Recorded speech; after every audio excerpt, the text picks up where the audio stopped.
Le déroulement de cette réunion aujourd'hui sera le suivant. Ndenge Nous koleka allons ya d'abord laisser quelques minutes à kosanga na Frère biso ezali Goldman boye pour nous tokotika mwa saluer, ntango moke na ndeko na biso pour nous Goldman mpona donner apesa biso un bref mbote témoignage, mpe akoka kopesa biso mwa litatoli moko ya moke partager librement ce qu'il a ye sur le cœur. akabola na biso Et ensuite, na bonsomi nyonso il y oyo aura ezali une courte kati na motema na yo prédication. nsima mwa liteya moko moke ekolanda. Nous avons entendu un merveilleux témoignage. Biso Que toyoki Dieu te bénisse, Frère litatoli Goldman. moko ya Que Dieu te malamu bénisse.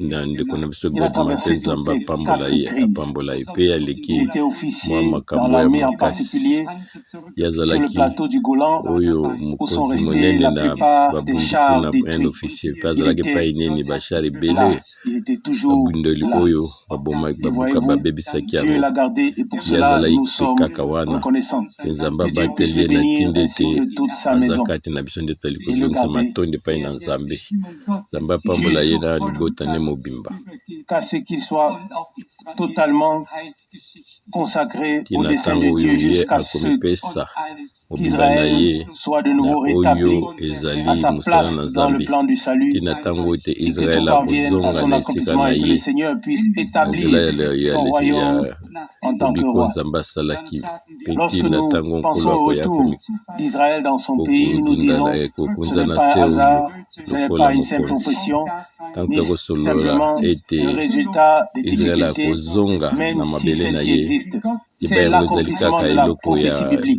car likanisi ya Dieu pamba bénit te toutes les nations, me ezali surtout sur la terre oyo entière. nzambe Mais alakaki si ndenge Israël veut être liloba ezali béni de Dieu, kokokisama il doit boyeba ete revenir dans le pays d'Israël pour y recevoir israele cette mpona ya bénédiction. kwa kopambola mebongi kaka Ce ya sont vanda na simplement mabele les oyo voies de Dieu nzambe apesa batata na et les ye desseins de Dieu, wana nde ezali mwango na nzambe et mpe nous banzela devons les oyo ya respecter. nkolo biso bongi na biso totosa Et nous sommes aussi reconnaissants mpe pour biso cela, tozali kozongisa so de ce matondi na que ntinda Dieu yango a na un lolenge certain ete ordre nzambe établi azali na et mwango na chacun ye va faire ce oyo qu'il veut. abongisa motu Mais moko akoki Dieu kosala oyo dit, ye moko alingi te mes desseins kasi nkolo subsisteront alobi et ete oyo bamwango na ngai j'exécuterai ekosalama kaka toute mpe ngai ma nakokokisa volonté, oyo ezali selon Isaïe miposa na 46, ngai verset nyonso 10. kotalelaka zaye ezai Nous 41 allons verset ensemble 10 considérer biso tokokende quelques elongo passages bibliques kotalelaka et mwa puis makomi mwa nous moke allons rendre toute la mpe nsima gloire na au yango biso Seigneur. tokozongisa matondi nyonso epai Je na lis nkolo d'abord dans Ézéchiel 36, nakotanga un na passage mokanda ya concernant ezekiel Israël. 36 wana ezali komi moko etali israele Ézéchiel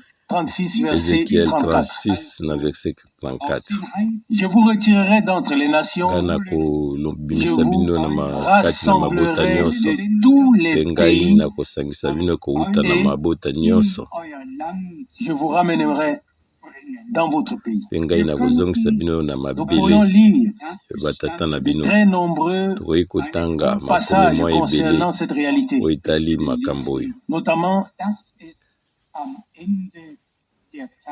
ceux qui annoncent qu'elle devrait se produire à la fin des jours. wana soki Et totali nous mpe makambo reconnaissons oyo ezali ainsi ekokóma na que nous ntango na vivons suka réellement biso au temps de toyebi la yango fin mpe boye mpe et tozali que Dieu kobika na ntango na achève son suka œuvre avec tika l'Église ete nzambe akoka kosilisa mosala na ye na dans ce lingomba dernier âge na ntango oyo afin ya de se suka révéler ensuite mpe nsima de akoka nouveau komimonisama au peuple lisusu d'Israël. na libota na israele Alors s'accomplira la parole du prophète wana liloba oyo ya Zacharie. lisaekoli yango Alors ekokokisama ya s'accomplira mosakoli oyo la zakari parole du alobaki prophète Zacharie, selon laquelle ils regarderont celui oyo qu'ils ont alobaki ete percé bango bakotalela oyo bango et ils se lamenteront sur lui. bazokisaki Zacharie mpe chapitre bakolanda mingi 12, likolo na ye Zacharie verset chapitre 10. 12 na verset 10 Alors je répandrai sur la maison de wana ngai David nakosopa et sur les na habitants ndako de na Jérusalem david un mpe esprit de bavandi nyonso ya grâce et yerusaleme de molimo moko ya ngolu supplication. mpe oyo ya mabondeli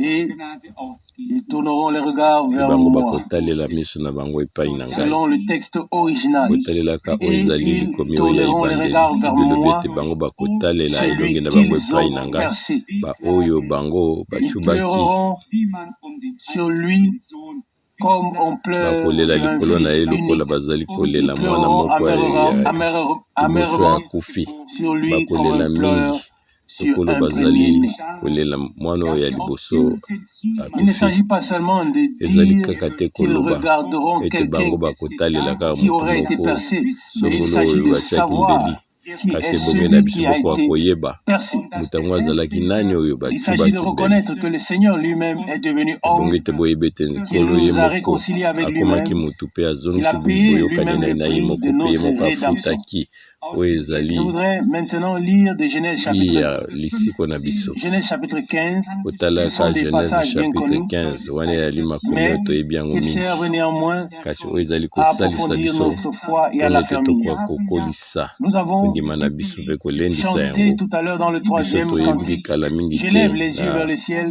loyemba pour oyo on ete te ngai loue nazali kotombola miso na ngai dans epai les na lola cœurs célestes. epai nini Ici, dans kuna na Genèse nkembo chapitre 15, ya nous nkolo bazali lisons kokumisa yo la seconde na partie Genèse du 15 tozali verset kotanga oyo 5. ezali kiteni ya suka ya Genèse 15, verset verset 5 5b. Genèse 15 Regarde na vers le verset ciel et 5 compte les étoiles, tala kuna na si likolo tu peux les mpe compter. tanga minzoto soki okoki kotanga Et yango il lui dit, mpe quelle ayebisi ye sera ta lolenge wana nde postérité? kozala bakitani na yo Et le 6e verset en fait na partie. 6e verset mpe elobi Abraham eut confiance ou abraham crut au ye Seigneur azalaki elikya mpe andimelaki nkolo qui le lui imputa à justice. oyo Il ye ne suffit pas de lever les yeux vers le ciel apesaki ye oyo et ezali entendre la bonsomi parole de ezali Dieu. kaka te kotala miso na Cela en likolo fait mpo oyoka partie, eloba mais na ce n'est pas nzambe tout. yango ekoki kosala yango me ezali nyonso te Puisque Dieu nous accorde la grâce de mpona ete regarder nzambe vers le azali ciel kopesa biso ngolu tokoka kotala et miso na d'entendre likolo sa kuna parole, mpe ya koyoka liloba alors na ye croyons-la, mpe tokoka même kondima yango lorsqu'elle nous paraît ata impossible. ntango tozomona ete Abraham makambo wana regarda ekoki vers le kosalama ciel. te abraham atalaki na likolo Regarde vers le ciel, abe na Abraham, ye te compte tala les kuna na étoiles. lola mpe tala Bien sûr, tanga baoyo certainement, minzoto ya il ne ezali pouvait na pas le lola compter. toyebi ete ye akokaki kotanga yango te Puis Dieu dit, mpe ta nzambe alobi descendance oyo ezali mokitani sera na yo aussi innombrable que ekozala les étoiles ebele du ciel koleka et que le sable de la mer. minzoto oyo ezali na mokili À to cela, mabele je oyo voudrais ezali lire kati na bamai minene Genèse chapitre 12 wana soki totangi pour na simplement nous genèse montrer chapitre 12 oyo ezali que kolakisa Dieu biso a pris la bapete nyonso responsabilité nzambe moko sur azwaki toutes les mokumba nations na et mabota que nyonso nous sommes, nous aussi, ete inclus biso mpe dans tozali cette kati promesse de na bénédiction oyo ezali du Seigneur, elaka ya notre lipamboli Dieu. ya nkolo nzambe na biso Genèse chapitre 12, verset 3. kotelaka genèse chapitre 12 na verset 3 Je bénirai ceux qui te béniront ngai nakopambola baoyo bakopambola yo et je maudirai ceux mpe qui ngai te maudiront. nakolakela mabe na baoyo nyonso bakolakela yo mabe Et toutes les familles de la mpe terre seront mabota bénies nyonso en to ya toi. mokili Amen. ekopambolama na nzela na Pas yo seulement un amen peuple, ekozalaka ya libota moko te tout peuple, toute nation, toute langue, kasi mabota nyonso toute minoko tribu, nyonso toutes les nations de la terre mabota nyonso devraient na se ya être mokili bénies. oyo Nous croyons bango que toutes les bakopambolama nations, toutes les biso langues, tous tondimi les ete peuples, mabota nyonso oui, minoko Dieu nyonso fera sortir enguma de nyonso tout cela, Dieu nzambe fera sortir akobimisa son unique na peuple, bato oyo la nyonso to grande akobimisa église liboto na de ye Dieu moko puissant, oyo lingombo ya nzambe auprès de oyo qui ya il n'y a monene aucune exception de kati personne. na yango motu moko akozanga te Quel avantage oyo ezali aurions-nous eloko eu moko ya si nous motuya étions restés dehors? tokozala na yango nini soki biso totikalaki na libanda L'exprime lokola dans paul Romains azali chapitre koloba yango na 9. mopanda baroma C'est chapitre au 9 peuple d'Israël liboto na israele qu'avait été confiée l'alliance, la na nzela parole, na les bango promesses. bapesaki Tout boyokani leur avait été liloba donné. mpe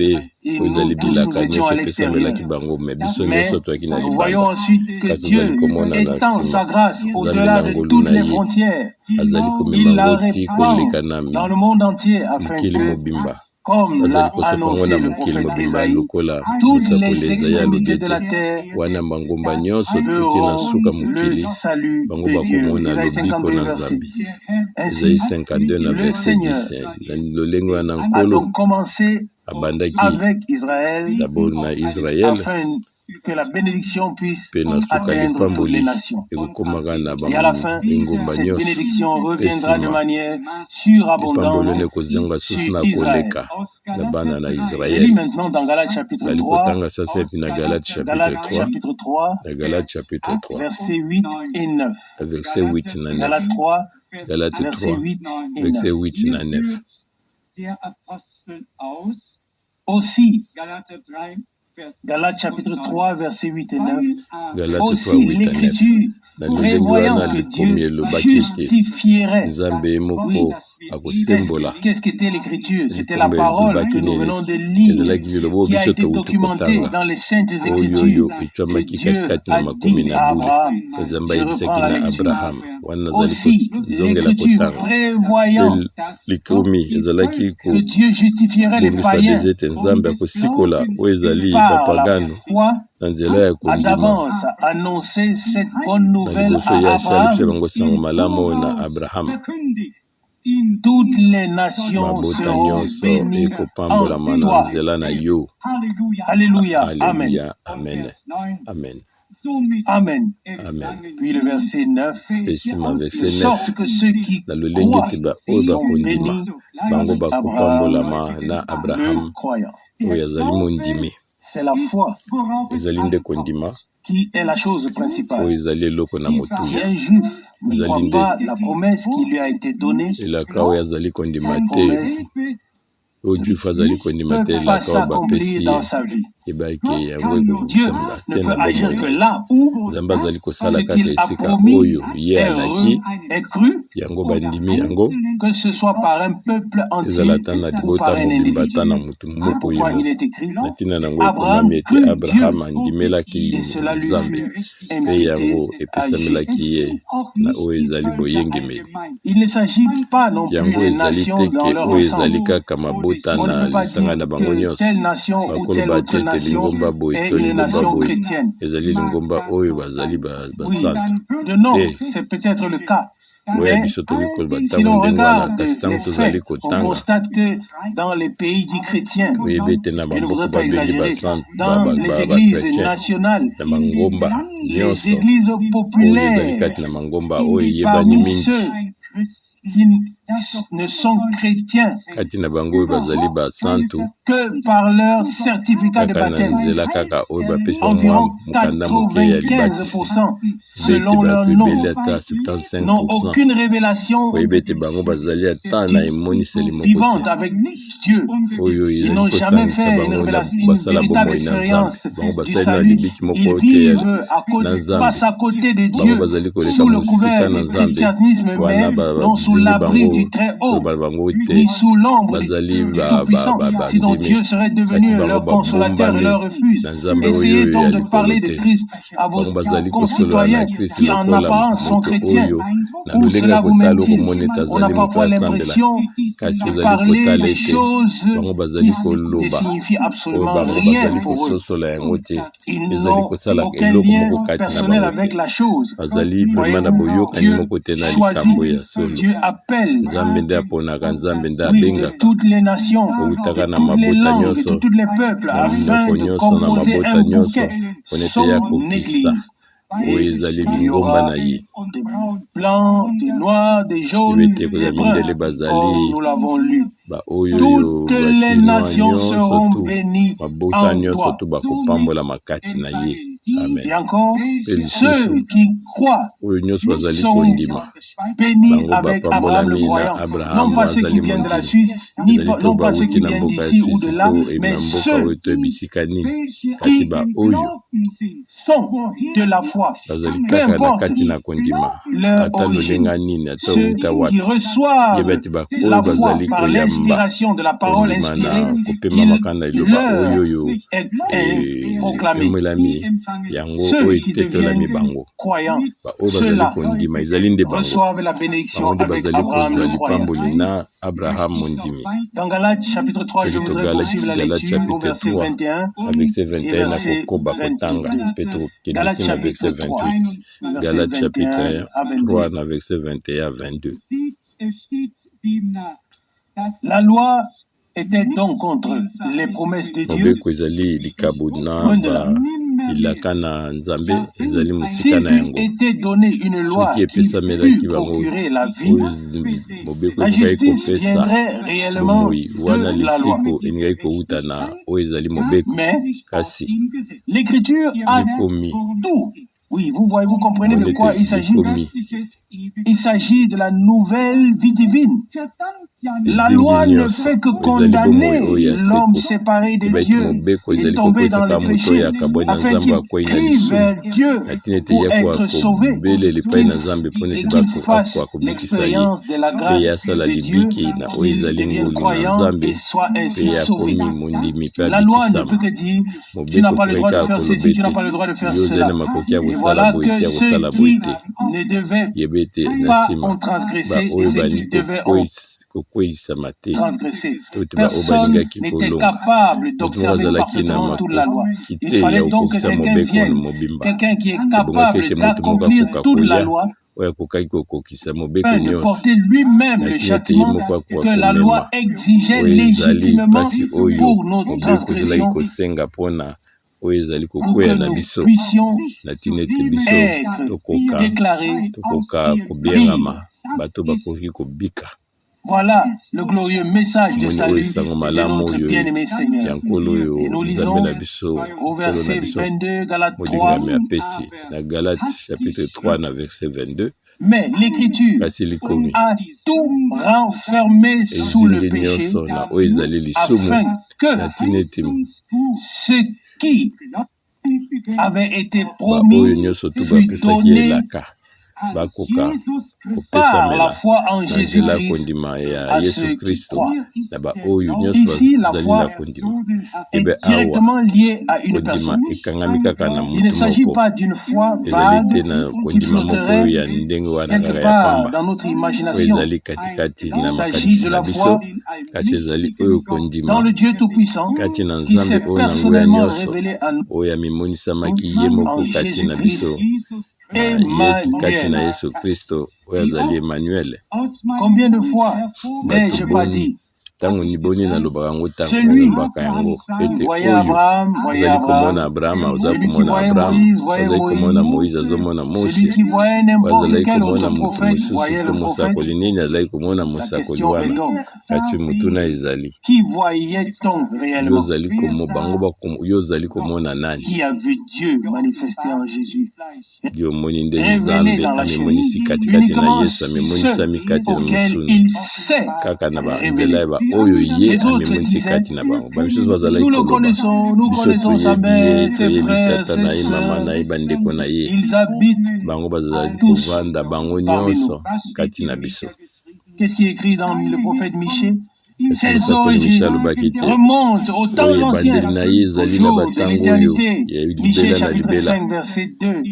Michée chapitre 5, verset 2. Annoncé le Rédempteur naîtrait de Bethléem. Et l'apôtre développe ensuite ses pensées dans l'Épître aux Hébreux au chapitre 7 en prenant référence à Melchisédek comme exemple et en expliquant la signification de son nom. Je vais vous le lire ce passage en rapport avec Abraham. Ici nous lisons Hébreux chapitre 7 verset 1. En effet, ce Melchisédek était roi de Salem, sacrificateur du Dieu très haut. Il alla au devant d'Abraham lorsqu'il revenait de la défaite des rois et il le bénit. Voyez-vous, une fonction particulière devait être accomplie. Dieu est beaucoup de choses. Dieu est créateur. Dieu est conservateur. Dieu est juge. Dieu est roi. Dieu est tout cela.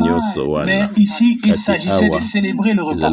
Melchisédek avait du pain et du vin. Il alla donc à la rencontre d'Abraham afin de partager le repas avec lui. Il est écrit dans la suite, à partir du verset 2, Hébreux 7, verset 2, Abraham lui donna la dîme de tout. Melchisédek signifie d'abord roi de justice. Ensuite, il est aussi roi de Salem, c'est-à-dire roi de paix auprès mwana mokonzi ya kimia. Puis vient le verset 3. Il est Pe sans na père, verset sans 3 mère, beti sans yaza na tata te généalogie. mama te Il n'a pe ni yazali commencement mokitani de moko te jour, yazali ni na fin de ebandeli vie. ya ebandeli te pe suka ya bomoi te. Il peut donc être celui-là. Moto wana Tout a akokai commencé kozala un jour. nini?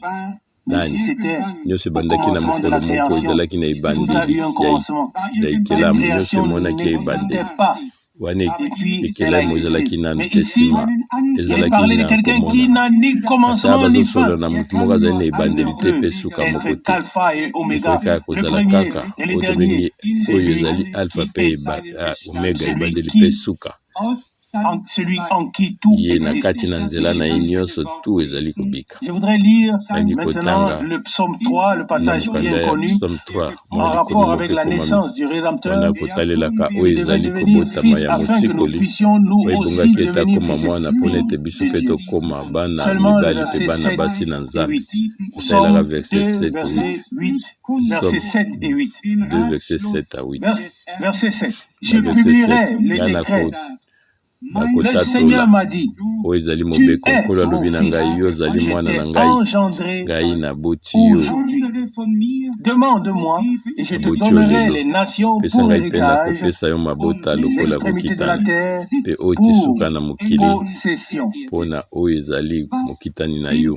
Concernant le terme Kotalelaka dessein au conseil de Dieu, oyo etali nous pouvons lisiko le lire par totoli na exemple nzambe dans Ésaïe tokoki koloba kuna na mokanda au chapitre Esaïe 46, verset 10. Esaïe Ésaïe 46, 46 na verset 10 verset 10. na verset Esaïe 46 na verset J'annonce 10 dès le commencement nazali ce qui kotatola doit uta arriver, ebandeli nini ekokoma et longtemps d'avance Pe ce qui kala n'est na pas encore oyo accompli. nanu yango ekokisami te.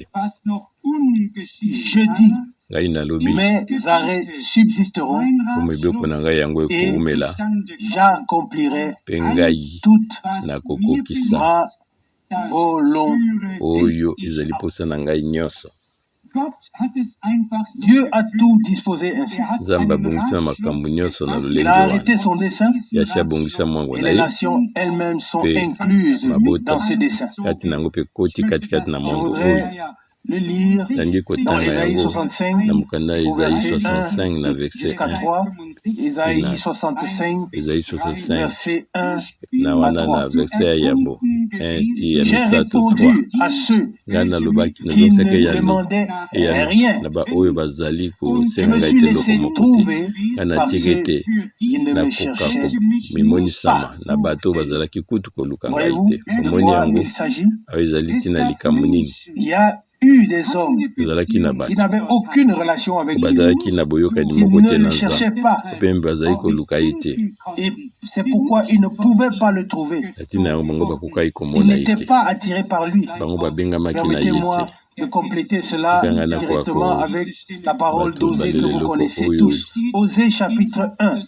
Ici, kobakisa na au mokanda chapitre ya 1, Osée chapitre 1 oyo les ya deux yambo derniers versets, kotalelaka Osée gateni 1, oyo mibale Osée versets chapitre 9, oyo ya 8 yambo et 9, et ensuite le chapitre 2.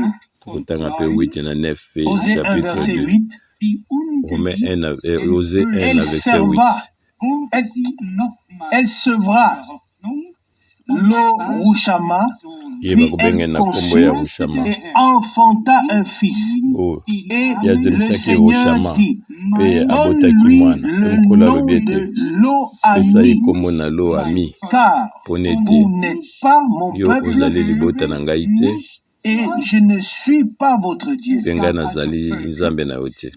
Il y avait alors des peuples qui wana ebe ete n'appartenaient pas à ezalaki Dieu, na bato oyo qui bazalaki n'étaient bato na pas nzambe sa te propriété, oyo bazalaki qui libota na ye te n'étaient pas mon peuple, yabe l'eau te amie. ye Puis azali dans le libota na chapitre ngai te 2, lo ami mpe na chapitre 2 chapitre 2, mpe na la chapitre 2 deuxième partie du wana verset 1, kitene ya mibale ya verset 1 au lieu qu'on leur na tina ete disait, bakoka vous koloba na n'êtes bango pas mon ete peuple, bozali libota na ngai on te leur dira, bango fils bakoyebisa du ngai Dieu vivant. mwana ya nzambe na Alors, on bomoi pourrait véritablement lire un grand nombre de passages bibliques tokokaki kotanga mwa démontrant makomi que ebele Dieu lisusu kolakisa ete avait nzambe déjà parfaitement azala si ordonné abongisaki toutes banda choses kala na ndenge moko ya dans malamu l'Ancien makambo Testament. nyonso wuta kondima na oyo ya kala Il n'y a donc aucune raison de wana ezali na discuter ntina moko te sur ya ces choses bundisa makambo oyo nous ayons trouvé grâce ete devant biso Dieu tokoka et que les kozwa ngolu yeux de liboso nos na cœurs Nzambe aient mpe été mitema ya éclairés mitema na biso afin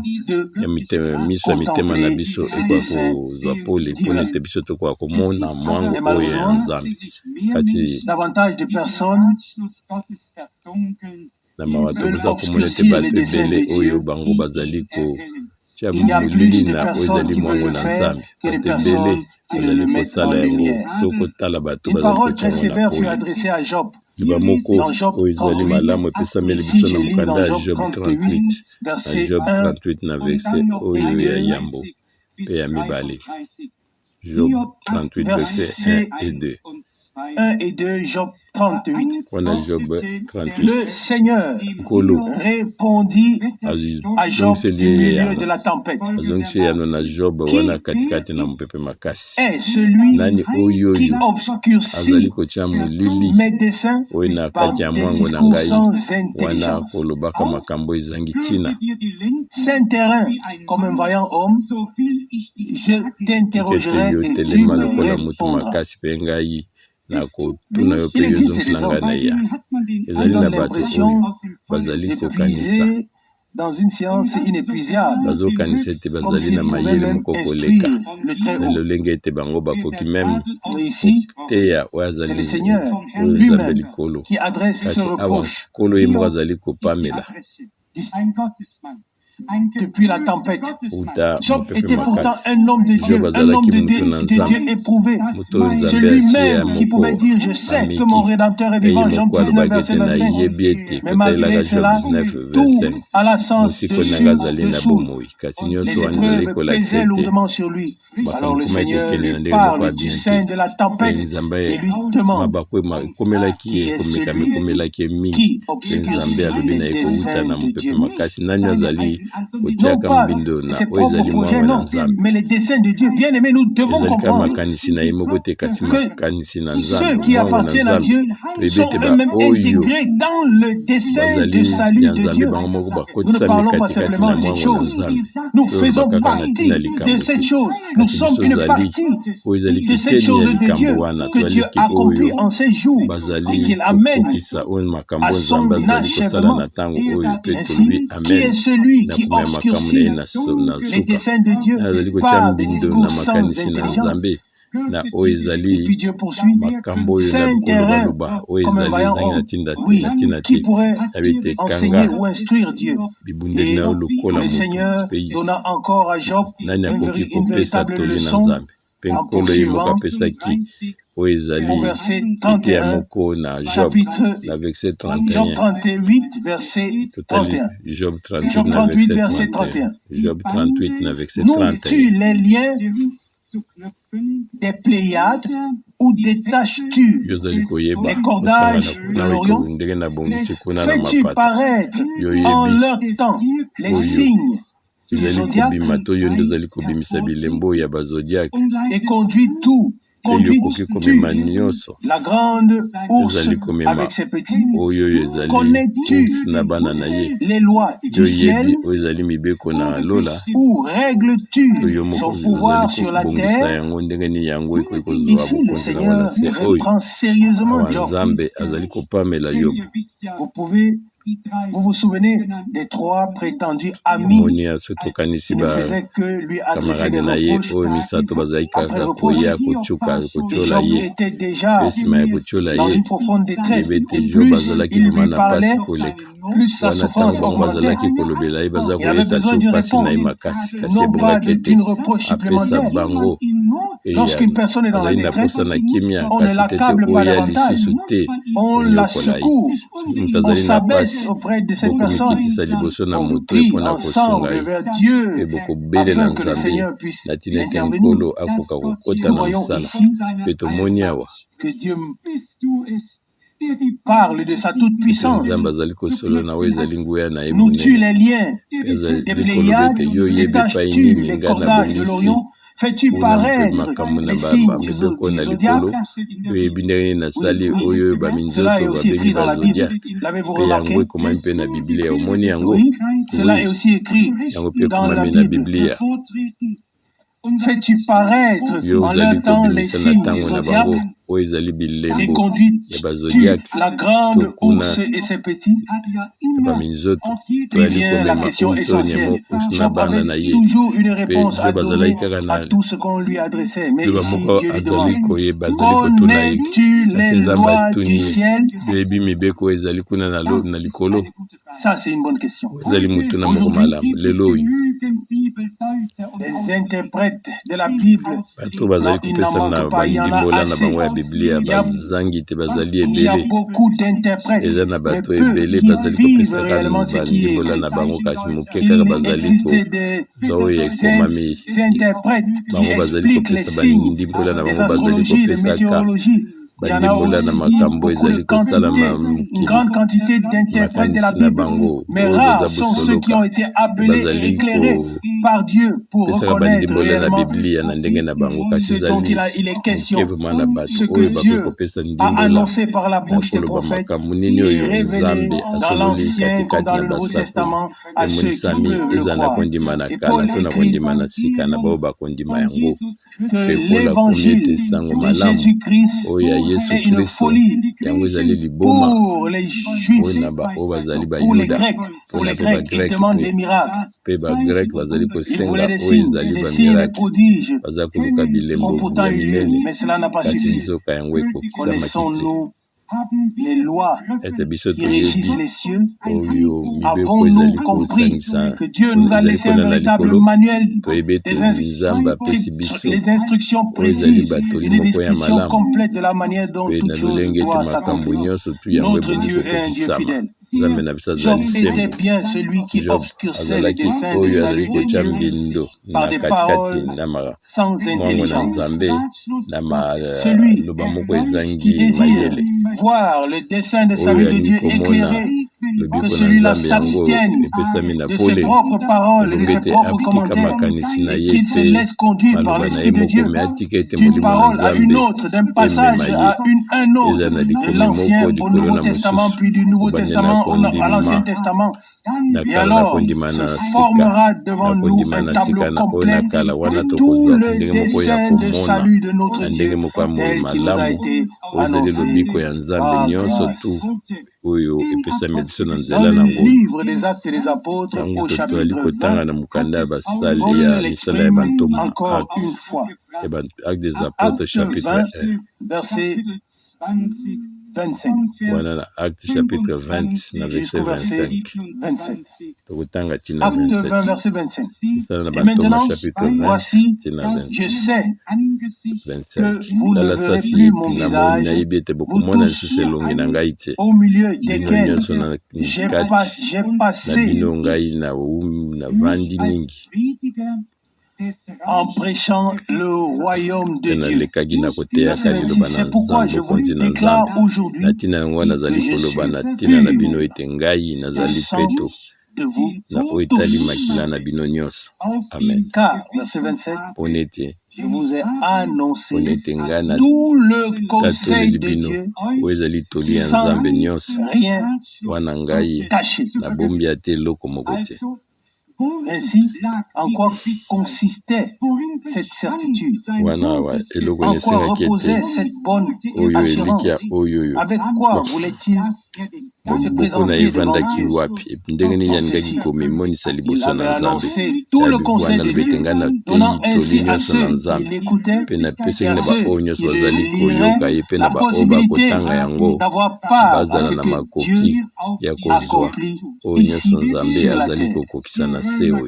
Nous retournons, nous allons dans Romains chapitre 11. Un merveilleux chapitre. Aucun autre chapitre n'apporte autant de lumière lorsqu'il s'agit de comprendre le peuple Israël et les nations. Nous lisons les versets 1 et 6. Romains chapitre 11, et à partir du verset 11. Romains chapitre 11, verset 1.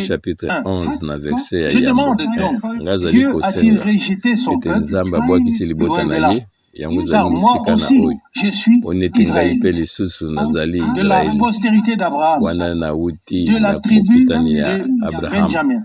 wana na mboka oyo ya Dieu babenjamin n'a pas ou nzambe n'a point rejeté son peuple abwakisi qu'il a libota appelé na ye te d'abord. oyo ayebaki uta Ne kala savez-vous pas que oyebi te l'Écriture ete rapporte likomi ezali ce que koloba l'Écriture rapporte oyo d'Élie, likomi ezali koloba na ntina comment na il eliya adressa à Dieu cette ndenge plainte nini ye contre alobaki na Israël. nzambe Verset 3. oyo ezali koyimayima mo Seigneur, na bana ils kotelaka ont bana tué ya tes israele prophètes, pete ils ont nkolo renversé tes babomi autels. basakoli na yo mpe Je suis resté babebisi moi seul. etumbelo na yo ngai atikali nga Et moko ils cherchent à mpe m'ôter la bazali vie. koluka ndenge nini Verset balongolanga 4. baboma Mais ngai quelle réponse kasi Dieu lui eyano nini nzambe apesaki ye fait-il? eyano nini nzambe apesaki ye Je me suis, et je vais m'arrêter d'abord quelques instants. wana na kotelema nano awa mwa mokuse Il n'est pas seulement demandé awa quelle esengami tona réponse mikaka Dieu te lui fit-il. eyano nini nzambe La apesaki ye réponse divine adressée à Élie est aussi la réponse divine adressée à toi et à eyano moi. oyo oyo Car bapesaki cette nzambe parole nous est apesaki adressée à eli tous. eza mpe eyano Ainsi, apesi yo apesi cette ngai mpo réponse lilobo ezali mpo na est biso aussi la nyonso nôtre. mpe oyebi ete Verset eyano 4, oyo ezali mpe mpo na Romains biso na 11. verset 4 Romains chapitre 11 na verset 4 Mais quelle réponse kasi eyano nini Dieu lui fit-il? nzambe apesaki ye Je me suis réservé 7000 ngai hommes na qui n'ont point mibombi fléchi les genoux bato devant mo Baal. 7000 oyo De bafukami même, libala verset te 5, lolenge moko lisusu na verset 5 aussi dans le temps présent, lelo lisusu na il y a un ntango reste oyo yeba selon ete ezali mwa l'élection de la grâce. moke Verset ya 5, bato 6. kotalelaka ko Or, mpona mao si na c'est ngai par ya grâce, ngolu ce n'est nyonso soki plus ezali na nzela par na les ngolu œuvres, yeba ete ezali so autrement na la nzela ya grâce misala te n'est plus soki te wana ngolu grâce. ezali susu ngolu te Oui, pour Israël aussi, oyo mpona israele sera ndenge moko par grâce et yango non mpe par la ezali na loi. nzela na ngolu La grâce est encore une fois na la grâce, makasi na motu te conformément yeba à la ete ngolu parole de ezali Dieu ngolu kotalelaka liloba na nzambe qui a été adressée à oyo Moïse. Je elobamaki fais na grâce à qui moïse je fais grâce, nazali kopesa et je ngolu fais na oyo miséricorde à nalingi qui je ngolu fais mpe nazali koyoka miséricorde. mawa na Exode pesa 33, verset mawa 19. na oyo Voyons napepesi mawa maintenant na ngai la Exode transition 33 na verset entre 19 totala oyo ezali koleka d'Israël kosangana nini aux ezali nations, entre na bana na puis israele na des mabota nations vers Israël. to kobanda na Nous le mabota lisons dans kokende na Romains bana chapitre israele 11, na à Romains partir du chapitre verset 11 11. kotalelaka verset 11 Romains 11, verset 11. Je Romains demande 11 na donc, verset 11 nga azali est-ce kolomba pour boye tomber ete ezali nde qu'ils ont ndenge bronché? bango bakweyaki nde basali Loin de mabe là. ezali mosika na yango Par leur chute, ezalaki nde na kokweya le na salut bango est yeba devenu ete lobiko accessible ekomi aux païens, epesameli na baoyo bazali afin bapagano qu'ils na ntina ete fussent excités na ntina ete à la bango jalousie. bakoka komemama na Permettez-moi oyo de ezali m'arrêter ici un instant. likunya Il doit venir un instant ete où ebokoma ntango l'Église du moko oyo Nouveau lingomba Testament ya kondima na sika provoquera la jalousie ekosala d'Israël. ete israele akoma oyo akobanda koyoka pasi to akobanda koyoka zuwa Les choses surnaturelles makambo que oyo Dieu ya le Seigneur minene accomplira leki mayele na avant bato nzambe l'enlèvement akosala de liboso te l'épouse seront si mwasi na puissants libala qu'Israël akonetolama sera poussé ekozala na à la makasi na jalousie lolenge ete par ce israele que Dieu akoyoka fera. zuwa mpona ete nzambe azali kosala kati na mabota Maintenant, poursuivons la lecture. mpe tokoba na Dieu kotanga a des voies et des moyens. nzambe azali na makoki nyonso Il mènera tout parfaitement à son nzela na ye accomplissement. akomema Je nyonso relis, to je reprends malamu la te lecture na encore une suka fois. mpe na kotanga yango lisusu La fin du verset 11, afin Voilà, na qu'ils verset fussent 11, excités à la jalousie. bakoka Verset 12, or, kobengama si leur chute a été zuwa la mpona ete richesse du sokoya na monde bango soki ezali ete bozwi mpo na et mokili leur kasi diminution, la kokitisa richesse na des bango païens, ezali ete bapagano bakoka combien kozwa plus en bozwi kasi kozala boni sera-t-il koleka ntango ainsi quand ils se convertiront tous. ntango bango nyonso Voyez-vous de quoi il s'agit? kozongela bango nyonso kozongela Cette nzambe expression, quand ils se omoni awa convertiront ntango tous. bango bakozongela bango nyonso nzambe na bango Ce terme correspond à ce qui est écrit plus loin. Lorsque la totalité des païens sera entrée, alors tout Israël sera sauvé. bapagano nyonso tu Verset bango 26 de bakokota Romains 11.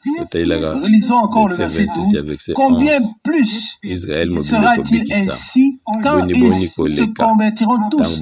Et à partir du verset 13, on s'adresse directement à nous. Verset 13, Romains 11, je vous le dis à vous, païens, wana chapitre 11 na verset 25 nazali koloba na bino bapaga je suis apôtre des païens. Je vous le dis à vous, païens, en tant qu'apôtre des païens, je glorifie mon ministère afin, s'il est possible, d'exciter la jalousie de ceux de ma race et d'en sauver quelques-uns.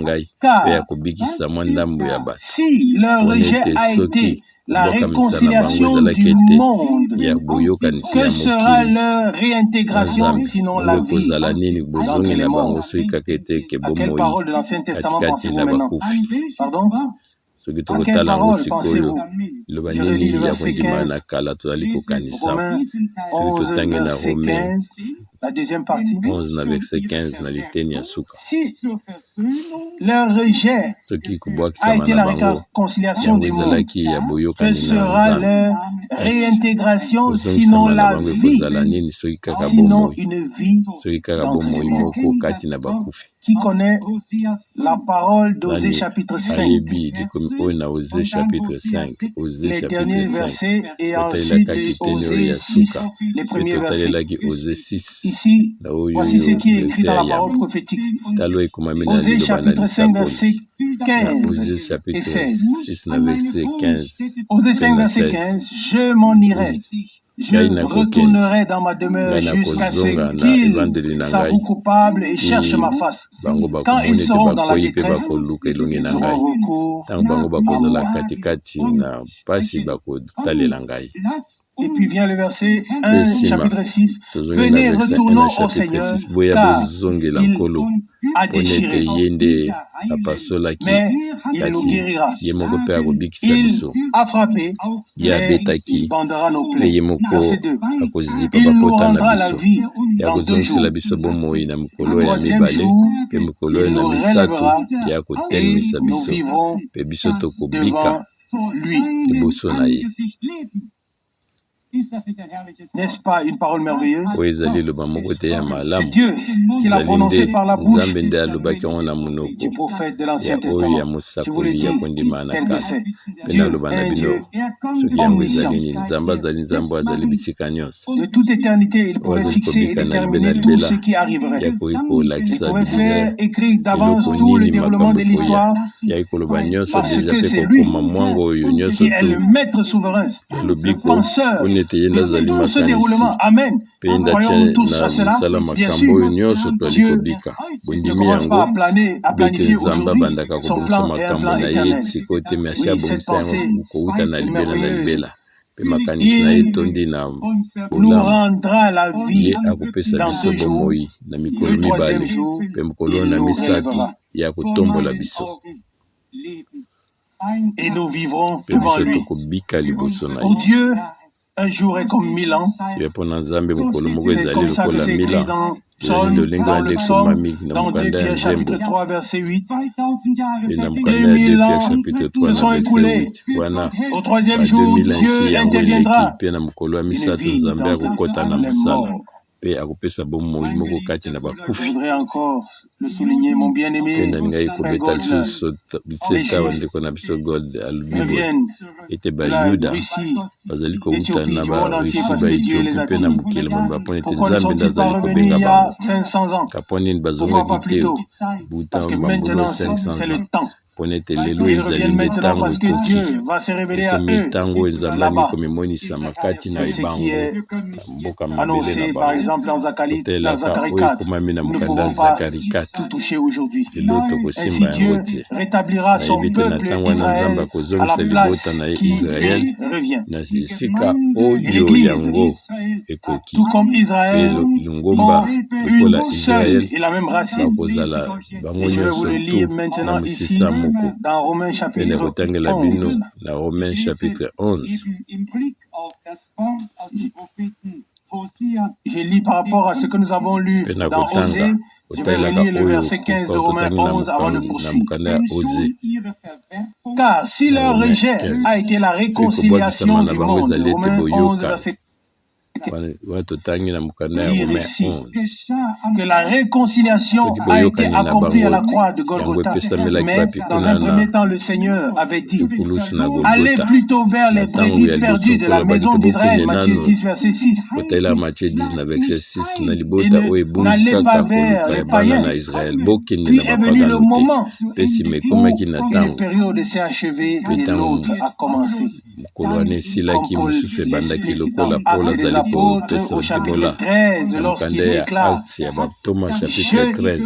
t'ai établi pour être la lumière des nations. Acte 13, verset 47. Et puis, il est ensuite écrit: les païens se réjouissaient, tous ceux qui étaient destinés à la vie éternelle crurent.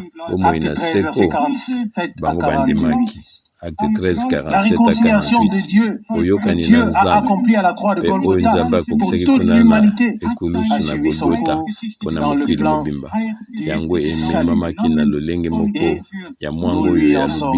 salut.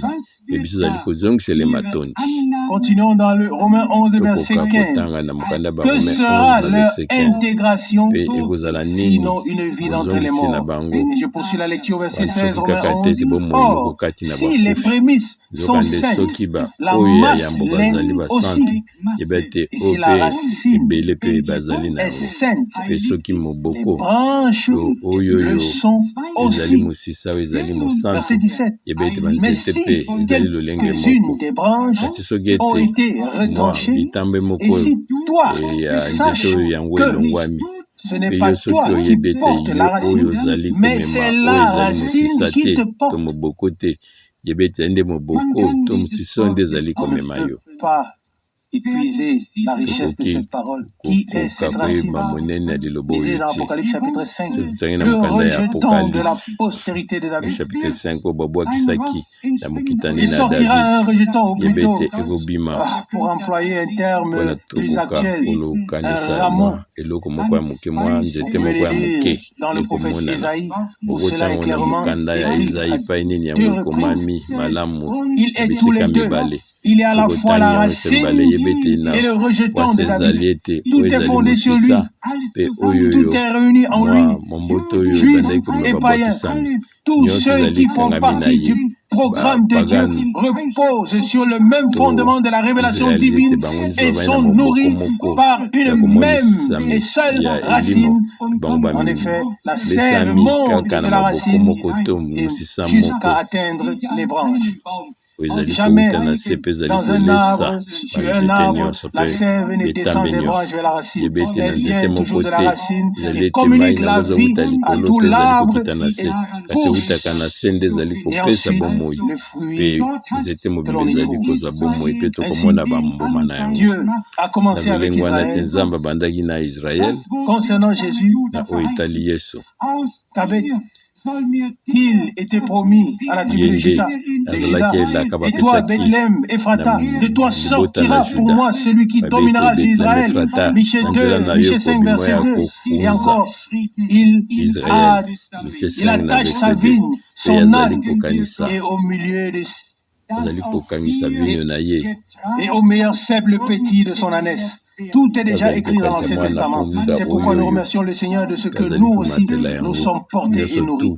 Parfois, nous pouvons nous sentir desséchés, comme si nous manquions de vie. Mais permettez-moi de le dire, les paroles de Dieu sont esprit et vie. Partout où cette parole est reçue avec foi, et où le Seigneur reçoit les actions de grâce qui lui sont dues, elle portera le fruit. Elle ne retournera pas à lui sans effet, mais accomplira ce pourquoi elle a été envoyée. Dieu a commencé avec le peuple d'Israël. Dieu achèvera son œuvre avec le peuple d'Israël. Entre les deux, il y a le temps de l'Église, appelé le toutes les langues et de toutes les nations.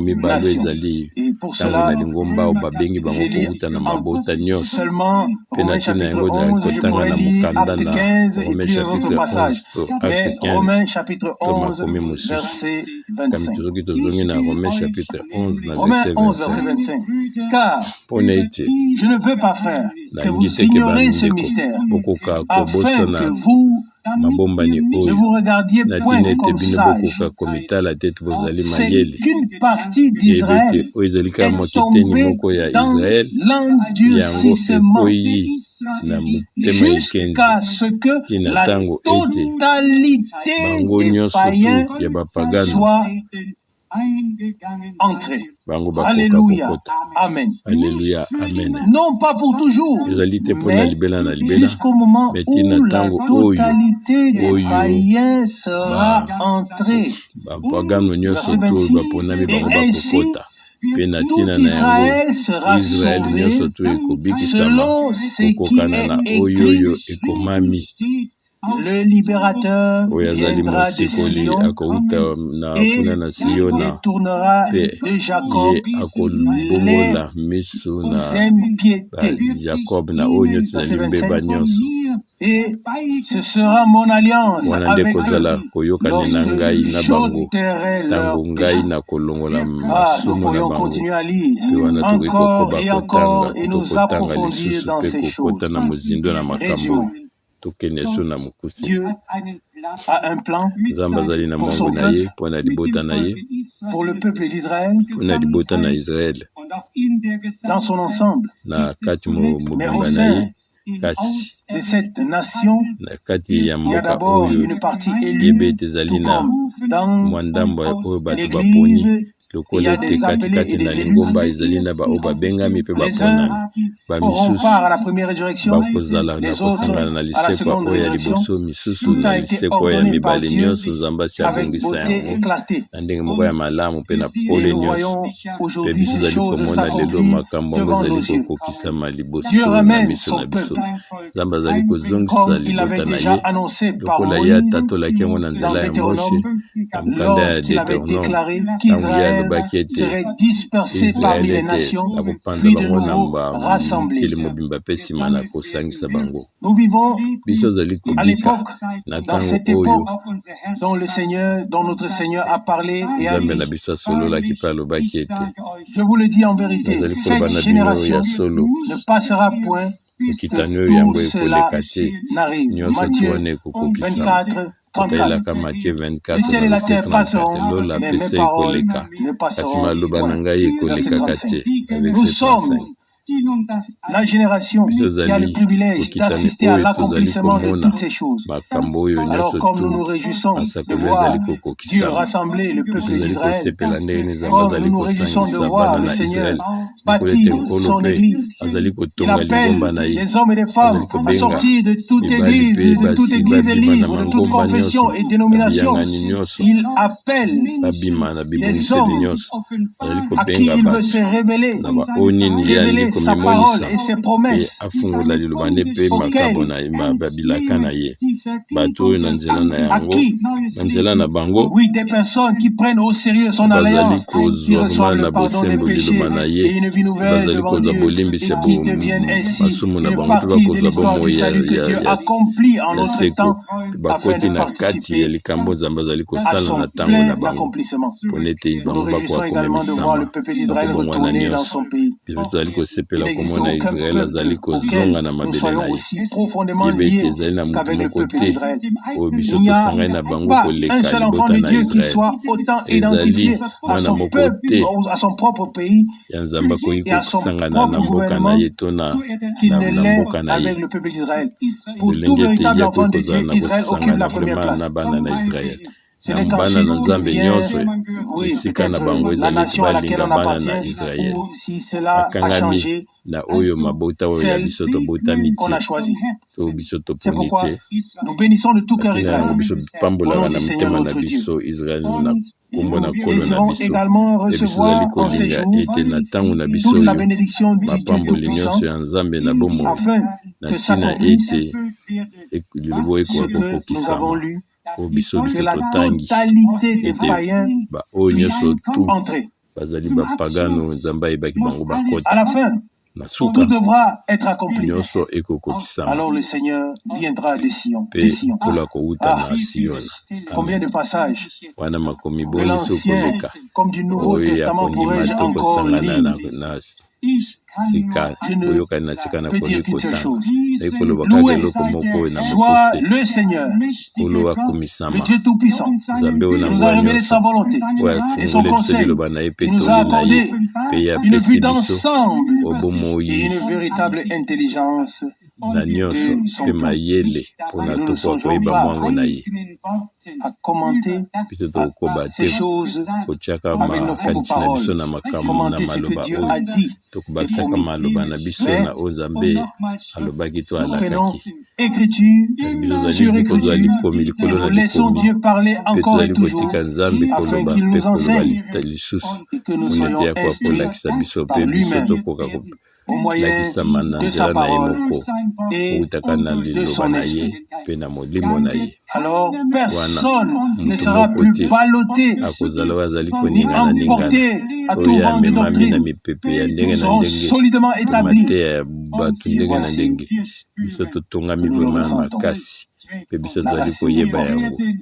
yeba Nous sommes ete portés. ezali nde La mosusu ezali racine nous komema nourrit. biso Aujourd'hui lisusu oyo nde encore, ezali kolesa biso lisusu oyo Dieu lelo veut vivifier à nouveau. nzambe Aujourd'hui, lelo oyo Dieu veut ali encore kopesa bénir. biso su bomoi Il veut alingi kopambola que sa vie alingi pénètre dans toutes ete les bomoi branches na biso ekoka afin que nous kokota na portions bitape du nyonso fruit na tina ete biso pour la gloire tokopesa de son koboma nom. bilisa Amen. mbuma Amen. mpona lokumu ya nkombo na ye amen amen.